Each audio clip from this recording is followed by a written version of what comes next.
And why is this skill of critical thinking so especially important in a world of AI? Well, partly because AI will allow for perfect misinformation. So let's use an example of TikTok. TikTok can be understand. It's called the bandit algorithm in computer science, in the sense of the Las Vegas one-armed bandits. Do I stay in the bandit machine and I keep on this slot machine, or do I move to another slot machine? And the TikTok algorithm basically can be understood as, I'll keep serving you what you tell me you want, but occasionally I'll give you something from the adjacent area. And it's highly addictive. So what you're seeing with social media, and TikTok is a particularly bad example of this, is people are getting into these rabbit holes where all they see is confirmatory bias. And the ones that are, I mean, if it's fun and entertaining, I don't care. But you'll see, for example, there are plenty of stories where people have ultimately self-harm or suicide because they're already unhappy. And then they start picking up unhappy. And then their whole environment online is people who are unhappy, and it makes them more unhappy because it doesn't have a positive bias.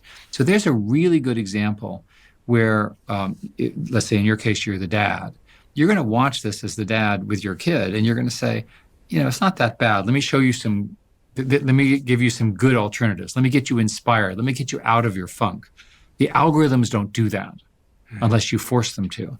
It's because the algorithms are fundamentally about optimizing an objective function, literally mathematically maximize some goal that has been trained to. Attention. In this case, it's attention.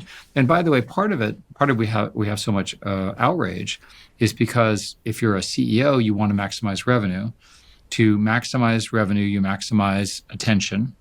And the easiest way to maximize attention is to maximize outrage. Did you know? Did you know? Did you know? Right? And by the way, a lot of the stuff is not true. They're fighting over scarce attention. There was a recent article where there's an old quote from 1971 from Herb Simon, an economist at the time at Carnegie Mellon, who said that economists don't understand, but in the future, the scarcity will be about attention. So somebody now, 50 years later, went back and said, I think we're at the point where we've monetized all attention.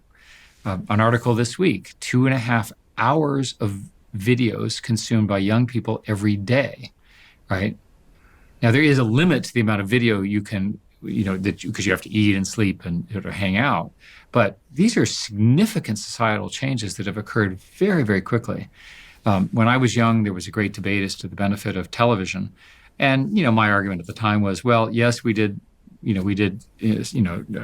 rock and roll and drugs and all of that, and we watched a lot of television, but somehow we grew up okay, right? So it's the same argument now with a different term. Will those kids grow up okay?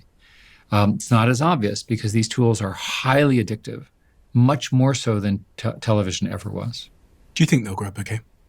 I personally do because I'm inherently an optimist. I also think that society begins to understand the problems. A typical example is there's an epidemic of harm to teenage girls. Girls, as we know, are more advanced than boys at those below 18. And the girls seem to get hit by social media at 11 and 12 when they're not quite capable of handling the rejection and the emotional stuff. And it's driven, emergency room visits, self-harm, and so forth to record levels. It's well documented. So society is beginning to recognize this. Now, schools won't let kids use their phones when they're in the classroom, which is kind of obvious if you ask me. So developmentally, one of the core questions about the AI revolution is, what does it do to the identity of children that are growing up? Your values, your personal values, the way you get up in the morning and think about life is now set. It's highly unlikely that an AI will change your programming, but your child can be significant